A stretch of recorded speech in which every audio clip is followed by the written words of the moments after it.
Hey guys, how you all doing? I'm back with another reaction video for you and ting and ting and ting. And this one here, I'll be honest with you, I saw it and because I keep hearing stuff about the rapture and end times a lot lately, because here food prices are going up, the two political parties are arguing, there's all kind of conspiracy theories going around, you know what I mean? And on top of that, people are talking about it's the end time. So this video I'm going to watch is called The Origins of the Rapture. You understand? So I've heard of the rapture as a lot over the years and thing, and, I'm no Bible scholar or anything like that, but I have read the Bible once over. Took me a couple of years because to do it, but I did it. Did I understand it completely? I don't think anybody completely understands it because everybody's got a different interpretation, but we're talking about the rapture. Let's go ahead on YouTube and simmer and see what they say about the rapture here. In the blink of an eye, millions disappear, and the world is thrown into chaos. Cars crash, planes fall out of the sky, and there are piles of clothes everywhere.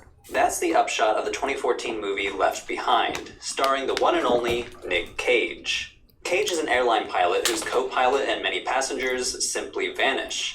In fact, millions have vanished across the world. Those who disappeared were Christians taken to heaven, and the unbelievers were, well, left behind. The Left Behind movie was based on a best-selling series of books that outline a scenario in which true Christians are snatched up to heaven right before the appearance of the Antichrist. This climactic moment is called the Rapture, the sudden physical removal of all living Christians from the world into God's presence. While the Left Behind franchise is probably the most famous example within the prophecy fiction genre, for many American evangelical Christians, the core idea of the rapture is not fiction at all. They believe that the rapture will actually happen. Rapture theology, as interpreted by many American evangelical Christians, has several principles. First, of course, the rapture, the sudden disappearance of Christians at any moment, but specifically a pre-tribulation rapture, meaning that this sudden removal of Christians occurs before a time of global hardship and suffering called the tribulation. During this period, a human foe called the Antichrist will rise to power. Finally, at the end of the tribulation, the second coming occurs. Jesus Christ will return, resurrect all believers, and dispense justice to the sinners. He will defeat the Antichrist, imprison the devil, and establish an earthly kingdom that will last 1,000 years, the so-called millennial kingdom. After the 1,000 years, there will be a final confrontation with Satan before he's defeated and thrown into the lake of fire for good. Scholars call this theology dispensational premillennialism. It's probably the most common form of rapture theology among American evangelicals, but there are other versions that we won't get into. Premillennial refers to the belief that Jesus will effectively return twice, once before his millennial kingdom in the rapture, and then again after the tribulation to establish his kingdom. And dispensational refers to the idea that God's relationship with humanity has undergone distinct phases, or dispensations, throughout history. Each dispensation is a unique stage in which God relates to humanity in a certain way. For many dispensationalists, history is partitioned into 7 dispensations, and we are living in the second to last one, on the cusp of the end of the world. While virtually all Christians believe in the second coming of Christ, most do not adhere to this view of the end times. Belief in the rapture is not promoted among Catholics, the different branches of Orthodox Christianity, or the majority of Protestant Christians. However, see, I never heard this rapture thing. Being raised Catholic, never did. And then, like in the 70s, I heard a little bit about it, but I never really paid attention to it. We didn't hear it like really put to us until after the American invasion of the island. That's when that whole rapture thing took, just exploded, because after the American invasion, boom, here comes all these Protestant churches, they just like bombarded the island, and we keep hearing all of this stuff about the rapture. And I remember a story. I remember a story where one of them, but this one was before the revolution. This was like mid to latter, like 1978 or something like that, before the revolution. And they said something about a 7-headed beast. And of course, us all being raised Catholics, we never really, I never heard of it. And I remember like a fisherman came back and he saw the 7-headed, he said he saw the 7-headed beast out in the ocean. I don't know how the grown-ups felt, but us kids, we were panicked, man. You know what I mean? Because all of a sudden we're hearing about the end of the world. Even during the nuclear bombing and stuff, we wasn't here, the threat of nuclear bombs and stuff. We didn't talk much about the end of the world. We didn't. That just didn't come into play real heavy until after the American invasion, and then we had all these evangelical people coming to the island and preaching and stuff like that. That's when that became real prevalent. It is popular among American evangelicals. As one of the largest religious groups in the United States, American evangelicalism has a high visibility in the country, both culturally and politically. So their support of rapture theology and the huge popularity of prophecy fiction like the Left Behind series gives the impression that this view of the end times is more widely accepted than it really is. But it has been hugely influential. One historian describes dispensationalism as perhaps the most resilient popular theological movement in American history. Dispensationalist beliefs such as the rapture have even influenced U.S. foreign policy, as former Secretary of State Mike Pompeo is a dispensationalist evangelical and has spoken openly about his belief in the rapture. So where did this idea of a pre-tribulation rapture come from? Okay. Proponents of rapture theology look especially to one particular Bible passage, composed by the Apostle Paul, which they argue refers to a rapture-like event. 1 Thessalonians chapter 4, verses 16 and 17. It's worth quoting the whole thing. For the Lord himself, with a cry of command, with the archangel's call, and with the sound of God's trumpet, will descend from heaven, and the dead in Christ will rise first. Then we who are alive, who are left, will be caught up in the clouds together with them to meet the Lord in the air, and so we will be with the Lord forever. So what does this mean? First of all, I need to stress, scholars are not 100% sure. It's famously one of the most confusing passages in the entire New Testament. As the scholars Candida Moss and Joel Baden say, despite the many studies on this passage, the cultural and intellectual context of being, quote, caught up in the clouds together with the Lord in the air has remained obscure. Has remained obscure is an academic way of saying we just don't know what Paul means here, but let's try our best.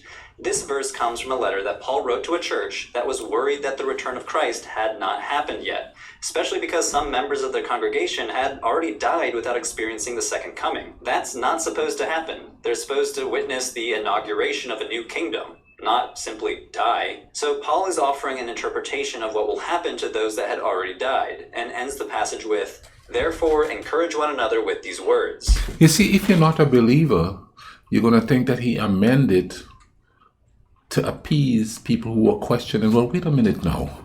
All these people are dying around us and they didn't get caught up. But to think about it though, even back in them times, they were expecting people to be caught up. That's thousands, what, 2,000-3,000 years ago? They were expecting that then. And here we are expecting the same thing later. Now, for a skeptic, that's what they'll be asking. You know what I mean? It looks like, because we don't pay attention to history, it looks like people is just expecting that now. Whereas, according to this passage, there were some people in the church expecting it then. Interesting. He was trying to comfort a bunch of Christians who thought the return of Christ should have happened by now. The dead in Christ will resurrect, don't worry. The New Testament scholar Helmut Kester argued that ancient imperial military imagery is bubbling under the surface of this passage. The text says, the Lord himself, with a cry of command, with the angel's call, and with the sound of God's trumpet will descend from heaven. This description can be seen as echoing the imagery of an emperor visiting a colony or province, who would be escorted by trumpets and other symbols of authority.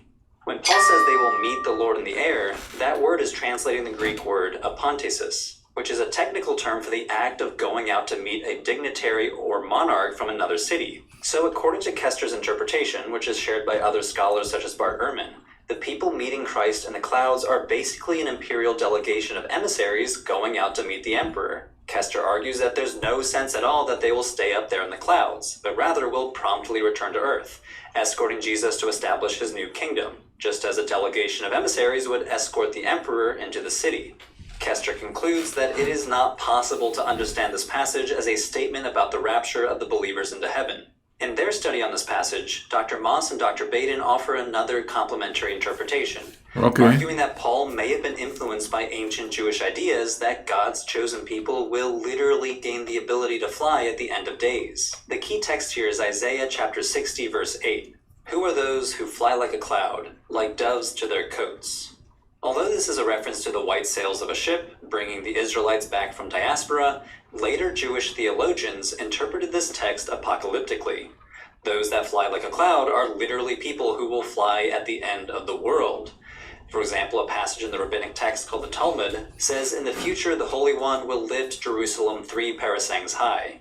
And lest you think it is painful to go up to it, Scripture teaches, who are those who fly like a cloud, like doves to their coats." So according to this, the end of days Jerusalem will be a floating city. But fortunately you can reach it because you will fly. This idea is repeated in multiple rabbinic texts, not just the Talmud. It's worth mentioning that these texts are much later than the letters of Paul, but Moss and Baden theorize that the ideas found in these texts might stretch back to the lifetime of Paul, and that these people being taken up in 1 Thessalonians 4 may be viewed as traveling via cloud to reach the end of days Jerusalem floating in the sky. Do they stay up there? Well, scholars don't know. The phrase, "so will be with the Lord forever," might imply that they remain up there in the clouds. Though, as we saw with scholars like Dr. Kester, others argue that Paul would have likely assumed that these people then returned to earth. Regardless, this passage is not describing a rapture. Paul is describing the resurrection event at the end of days, the same event he describes elsewhere, like in 1 Corinthians 15, when he says that our bodies will be transformed into immortal bodies in an instant. But now he's describing it with a colorful metaphor of escorting Jesus like an emperor into the city. The notion of being zapped away like in the Left Behind movies would have been unthinkable to Paul. Proponents of rapture theology have interpreted this passage alongside other apocalyptic passages in the Gospels. Matthew 24 says, "Then 2 will be in the field. One will be taken and one will be left. 2 women will be grinding meal together. One will be taken and one will be left. Keep awake therefore, for you do not know what day your Lord is coming." These verses are the partial inspiration for how the rapture has been depicted in film. Sudden disappearance. But in this verse, it's a bit vague as to who's being taken and who is being left. Yeah. Are the believers taken or the unbelievers? The verse is not entirely clear. A parallel passage in Luke 17 is more explicit. "On that day, no one who is on the roof of his house with his goods inside should go down to get them. Likewise, no one in the field should go back for anything. Remember Lot's wife," which is a reference to the woman in Genesis who looked back at the burning city of Sodom while escaping, turning her into a pillar of salt. Because proponents of rapture theology read these passages alongside 1 Thessalonians, they assume that the one being snatched away in Matthew and Luke is the lucky one, the one escaping calamity. But in these texts, the metaphor is surviving a calamity. In Matthew 24, the disaster is specifically a flood. So the one being snatched away is the unlucky one, swept away by the flood. The person who pauses to try to save their belongings are the ones swept away to judgment, while those who are left behind are the ones to be saved. Without the context of 1 Thessalonians, no one would assume a rapture is being described in these passages. Although the New Testament does speak of a second coming of Christ, these and other verses taken by themselves do not point to the end-time scenario of the sudden disappearance of Christians. These ideas developed over time, and like the belief in the Antichrist, are a pastiche of ideas drawn from multiple different biblical passages that were not originally intended to be interpreted side by side. So if it's not in the Bible, where did the idea of a pre-tribulation rapture come from? If you've looked into the subject before, you may have heard that the rapture was invented in the 1800s by a man named John Nelson Darby. And as we'll see in the next section, that's definitely when the precise contours of dispensationalist theology were first developed, systematized, and popularized. But there are some possible hints that Christians starting in the late antique period believed in a pre-tribulation rapture-like event, even if that event does not resemble the dispensationalist version of the rapture seen today. Now, I'm using the qualifier possible hints because the evidence we're dealing with are not well-developed theological treatises. The evidence I'm about to show you are passing references in a small handful of fringe, ancient, and medieval texts. Moreover, these passages have been analyzed almost exclusively by pro-rapture evangelical theologians, people who may be motivated to prove that this idea was taught by the early church. More research is needed in this field conducted by more critical scholars, but I'm sharing these passages as potential evidence that problematizes the idea that a pre-tribulation rapture was invented in the 1800s. First, let's consider a document called the Apocalypse of Elijah, a text that was circulated among Egyptian Christians around the 3rd century CE. The document outlines a scenario in which an Antichrist-like figure called the Lawless One is persecuting Christians when God sends an army of angels to rescue them. On that day, the Christ will pity those who are his own, and he will send from heaven his 64,000 angels. Now those upon whose forehead the name of Christ is written, and upon whose hand is the seal, both the small and the great, will be taken up upon their wings and lifted up before his wrath. Archangels then lead the rescued believers into a liminal place simply called the Holy Land. It's unclear if the author specifically means the land of Israel, but it's a logical conclusion.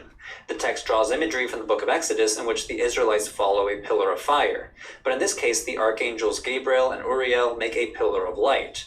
Once they arrive in the Holy Land, the text says they will neither hunger nor thirst, nor will the Lawless One have power over them. The next chapter describes the decline of the earth. The trees are uprooted, wild beasts and farm animals will die in catastrophe, birds will fall on the ground. So here we see a possible early example of Jesus rescuing Christians from experiencing the destruction of the earth. But it's nothing like the Left Behind rapture. Mainly there's no indication that they're transported to heaven, but rather remain on earth in a safe place, the Holy Land. Another example comes from a sermon probably composed in the 7th or 8th centuries, called the Apocalypse of Pseudo-Ephraim. Pseudo-Ephraim because it seems to have been forged in the name of the Syrian church father Ephraim. The text describes a tribulation at the end of the world. You know the drill: wars, disasters, diseases. Then the Antichrist arises and rules over the world from Jerusalem. In this text is a passage that appears to some modern evangelical theologians as a rapture-like event. For all the saints and elect of God are gathered prior to the tribulation that is to come, and are taken to the Lord lest they see the confusion that is to overwhelm the world because of our sins. This seems pretty straightforward, but it's more complicated than that. Scholars have described the end times theology found in this text as confused, contradictory, and muddled. For example, in the very next section, it says that during this terrible time, neither Christian nor heretic, neither Jew nor pagan will have time to bury their dead. A few sections later, the text says that the tribulation will overwhelm all people, just and unjust, which suggests that the author assumes that Christians are still there on earth to experience the tribulation. They're not all gone. The scholar David Malcolm Bennett, one of the few... Now, let me play devil's advocate for a minute here. No pun intended. All of this, isn't it? It could be. And like I said, it's not like I don't believe. It's not like I'm knocking what other people believe. I'm just saying, it just seems like a way to describe things of which we don't understand. We don't really understand our very own existence. That's why we create systems and ideologies to live by, so that we could at least explain our living conditions. Not so much our existence in and of itself, because we'll never understand that. Because nobody knows what happened. Is there anything happening after death? Nobody could explain that, because nobody could. People have proclaimed to die and come back, and they've seen this and they've seen that and all of that, but there's no definitive proof of it. It's just a matter of believing something is happening. If you look back at a whole lot of religions, that wasn't monotheistic, and you could see that it sort of correlates with nature and trying to explain the unexplicable through that. If you can't explain it, its physical occurrence, its physical being, there's something spiritual that may explain it, something that we don't understand, but we have to have faith that that's what it is. And and like I said, I'm not questioning anybody's faith. I'm just saying, if we look at history, we use a lot of stuff to explain what's happening. And when it comes to politics, we use other people to explain bad stuff that's happening, and then they get discriminated against. And religion is used to the same way in that extent, but also for the personal level of things. It'll explain things that's happening that we have no control over. You know what I mean? Let's believe that God is going to fix something. Let's believe that that's the way it's supposed to be when we don't have any control over it. You know what I'm saying?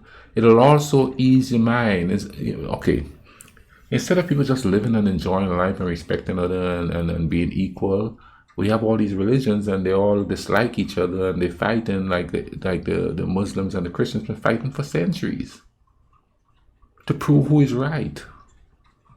And centuries later, nobody's proved that either is right or wrong.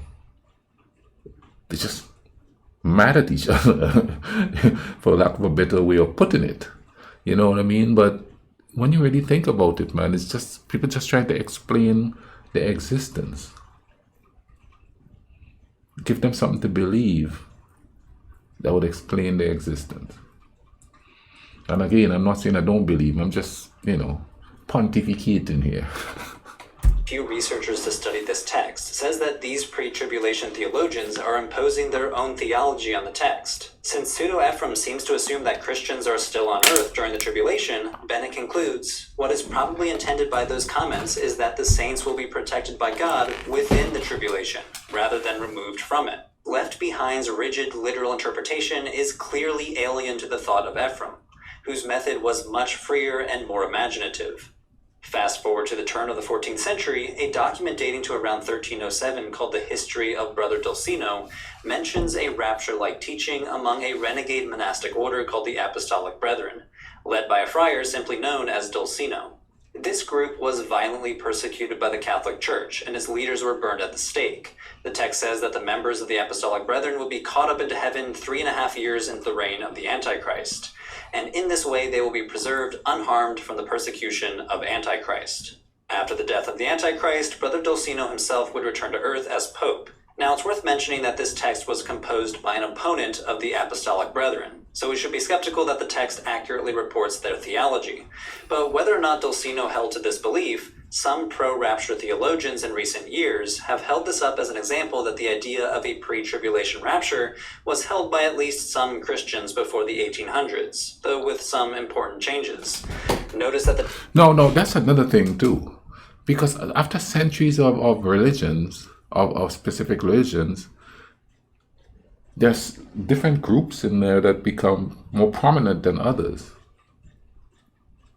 Like Catholicism was the big one, and everybody followed that. And then you had the Protestants come along, and everybody believed that, And then for a while there, it was like everybody be humble, love God, blah blah blah, help your fellow man. And then now we have the prosperity preachers, where they just want, they just keep saying send money, send money, send money. You know what I mean? So it's like whatever is trending, it seems.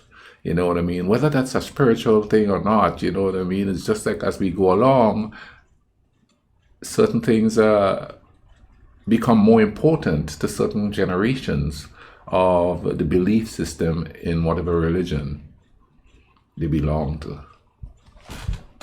the text says Dulcino and his followers would be transferred into paradise. Not the whole of Christianity, only Dulcino's followers.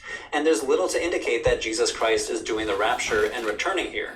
It's Brother Dulcino who returns to earth. Judging from texts like the Apocalypse of Pseudo-Ephraim, the idea that God will rescue some or all Christians and spare them from the tribulation may have been held by some Christians, but these texts do not mirror what we see in modern rapture theology.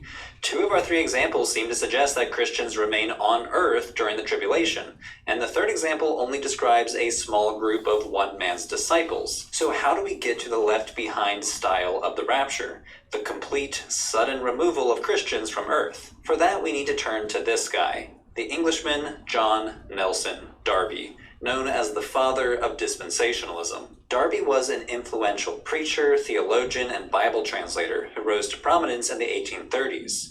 Originally an Anglican priest in Ireland, he eventually grew disillusioned with the church and resigned his position. In the 1820s and 30s, he became associated with a Christian movement called the Plymouth Brethren, named for the fact that one of their largest congregations was based in the port city of Plymouth in southwest England. The Plymouth Brethren were a group of anti-establishment Christians who rejected professional clergy, were very critical of established churches like the Church of England, and claimed to read the Bible literally. Now, to say that Darby invented dispensationalism in general and the Rapture specifically is probably an overstatement. The concept of dispensations predates Darby, and at the time, premillennialism was already an idea held by some Anglican Christians in English and Irish intellectual circles, though more on the margins of those intellectual circles. Moreover, a Baptist theologian named Morgan Edwards, who was active decades before Darby throughout the 1700s, seems to have taught a version of the rapture that also placed it before the tribulation. So while Darby was not inventing ideas out of whole cloth, we can definitely say that he systematized and popularized the idea of the rapture within his complex theological system that went on to get very popular. And we can trace a direct line of influence from Darby to the Left Behind series here in the 21st century. Darby argued that history is divided into dispensations, which we defined at the start of this video as discrete ages during which God relates to humanity in different ways. Later popular formulations divide history into 7 dispensations. The first begins with creation and ends when Adam and Eve sin against God. The next one is the antediluvian dispensation, or the time before the flood, which goes from Adam to Noah and ends with the great flood described in the book of Genesis. The second to last is the age of the church, and the final is the millennial kingdom. Now, Darby's exact divisions are not quite so clear-cut. He seems to have divided history like this on screen, starting with Noah and ending with the final dispensation that begins with the rapture. Darby argued that these dispensations were a boom and bust cycle, always ending in tragedy, always with humans failing. The fall of humanity into sin, Noah's flood, the Babylonian exile, disaster after disaster after disaster. Like later formulations, Darby believed that we are living in the second to last dispensation, the age of the church. But even this dispensation is headed for ruin.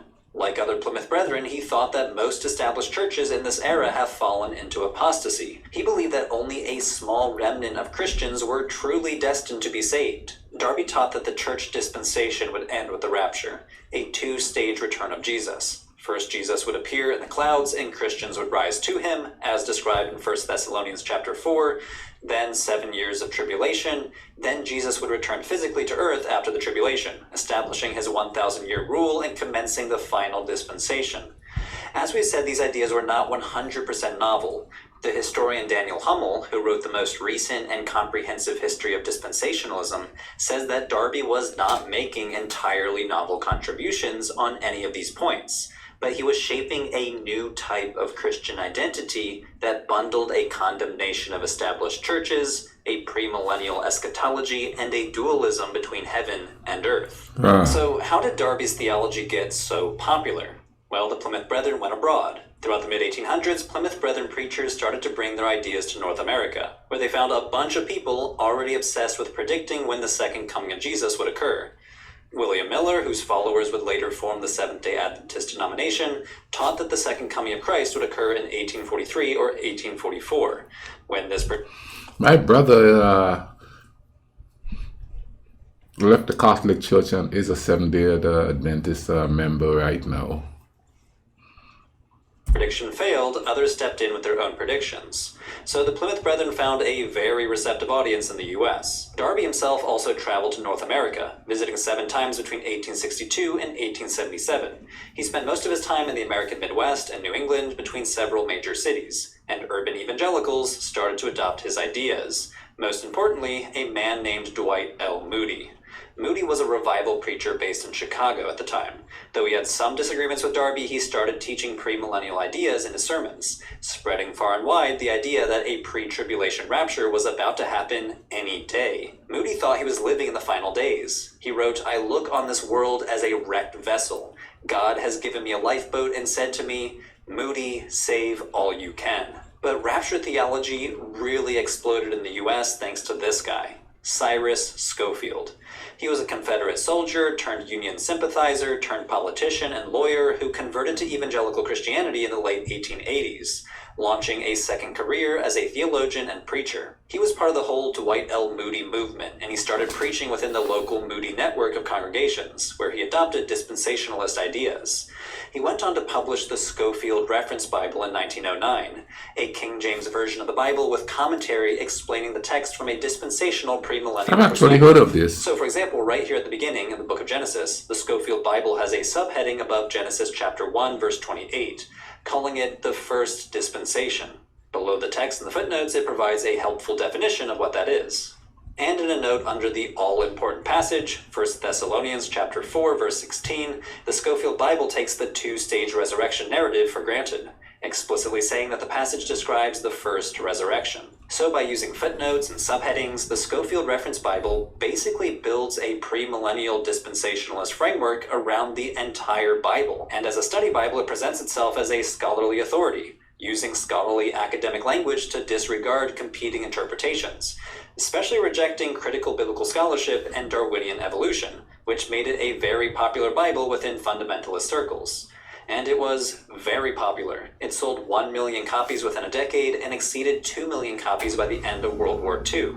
The Scofield Bible thus spread dispensationalist ideas. By the end of World War II. That shows with the World War going on, people thought it was the end times then. They expected any day now. People were eating that up. Because even though people like wars, some people like wars, it's still unexplained, the inhumanity that we do to each other. It's inexplicable, really. Best way to, and then, you know, I'm not saying that's what this guy did, but, you know, a lot of people come in there and take advantage of people's uncertainties and profess certain things, especially if it's something that is faith-based, cloaked in some sort of spiritualism. But I don't think it's coincidental that that Bible sold so much at that particular time right there, up until the ending of World War II. That is the operative thing, the up until. Then once the war is over, people sort of went back to some relevance of normalcy, or they went into survival mode, or they just didn't have the money to buy those Bibles anymore. Let's keep going here. Ideas like the Rapture to millions and millions of conservative evangelical Christians, effectively solidifying dispensationalism as a part of American evangelical culture for the rest of the 20th century.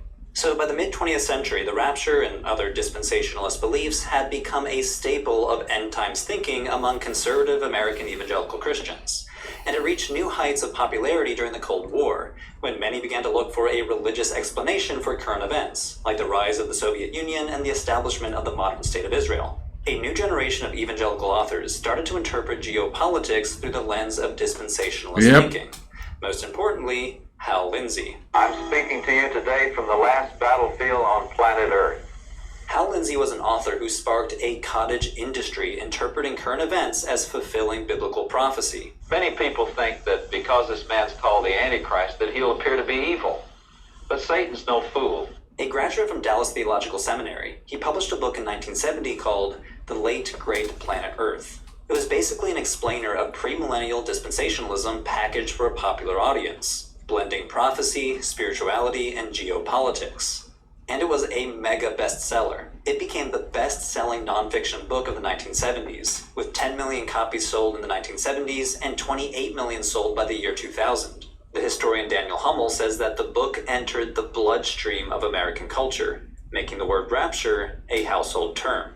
The book also kickstarted decades of people monetizing dispensationalist theology and rapture predictions in books, radio shows, movies, and later on social media. Notably, one of these authors was Tim LaHaye, the Baptist minister who would go on to co-write the Left Behind series in the 1990s. But he got his start in the 1970s, soon after Lindsey published his book, though LaHaye's first book was nowhere near as popular as the Left Behind series, which sold 80 million copies. Perhaps no other work is more responsible for belief in the rapture. In other words, the idea was spread not by theologians, but by popular media. And here we see an interesting phenomenon here in the 21st century: tension between the evangelical intelligentsia and popular evangelical belief. Dr. Hummel argues that we're witnessing a collapse in dispensationalist theology here in the 2020s. In the early 2000s, conservative American evangelicalism swung toward what some have called New Calvinism, led by figures like the Baptist theologian John Piper. Piper explicitly rejected the concept of a pre-tribulation rapture, as did N.T. Wright, an Anglican theologian and scholar who became very popular among certain segments of American evangelicalism. Wright explicitly attacked rapture theology in his 2008 book, Surprised by Hope. Evangelical universities founded by dispensationalists such as Biola College and Gordon College ditched the theology as well, as did some evangelical denominations. In 2019, the Evangelical Free Church of America removed premillennial theology from its statement of faith. So while rapture theology remains very popular today, it draws most of its inspiration from pop dispensational writings like the Left Behind series. Some historians go so far as to call it a form of folk evangelicalism, as the theological muscle backing the belief has diminished, as evangelical theologians and institutions have turned away from it. All this to say, belief in the rapture started on the fringe of evangelical theology, but it may be headed to the fringe once again. As we talked about in this video, rapture theology draws a lot of inspiration from 1 Thessalonians, a text composed for a congregation that was very concerned that Jesus had not returned yet. As the decades and centuries went on, Christians started to grapple with this delayed return in writing, developing new theological frameworks to make sense of it. One of these texts is the Gospel of Thomas, which has passages that describe the coming of the kingdom of God as an internal event, rather than an external political event. I'll be teaching an online webinar about the Gospel of Thomas on Monday, July 31st, starting at 6:30 p.m., U.S. East Coast time. Tickets cost whatever you want. I don't want cost to get in the way. Think of this webinar like a guided, close reading of a very complicated text. I'll walk us through the major themes in the Gospel of Thomas, some key passages, and the scholarship on what the text actually means. If you can't make it during that exact time slot, don't worry. Afterward, I'll send out a recording of the webinar to everyone who signed up. Just head on over to religionforbreakfast.eventbrite.com to join. So again, that's religionforbreakfast.eventbrite.com. Thanks everyone. Hope to see you there. Oh, wow, that was interesting. That was so interesting. They said that the rapture teachings are kind of dying. Not where I am, boy. But you know, just a little bit of babbling here and think about it. The deterioration of a place, a country, of a race, of a group of people, a tribe, that signifies the end of the world as they know it to them. And then you have one group of people assigning it to the whole world. Whether you believe or not, this is what's going to happen to you. You know what I'm saying? If you're Hindu, you better come over here or else you're going straight to hell. But I remember when you go to church, you heard about love and peace and being good to your fellow man. You don't even hear that stuff much anymore. I watch some of the televangelists, and you know, it's always about sending money, fire and brimstone. You will die if you don't come. If you don't believe, you're going to suffer. There's no like using love to get people to come to it much anymore. God loves you. Come here. Join in the love. Kumbaya, peace, love. No, you better come here or you're going to burn forever. And it's just like a total fear factor. And then, of course, they use all kind of scriptures to prove that it's a vengeful God that will smite you down, you know, if you don't come to him. Anyway, man, I hope you guys enjoyed this. I found it quite interesting. I'll leave a link in the description to this video so you can go check it out. Also, I'll leave links to other videos that I did on religion and thing, you know what I mean? So we could, you could watch it with me. You all take care of each other, all right? Cool runnings.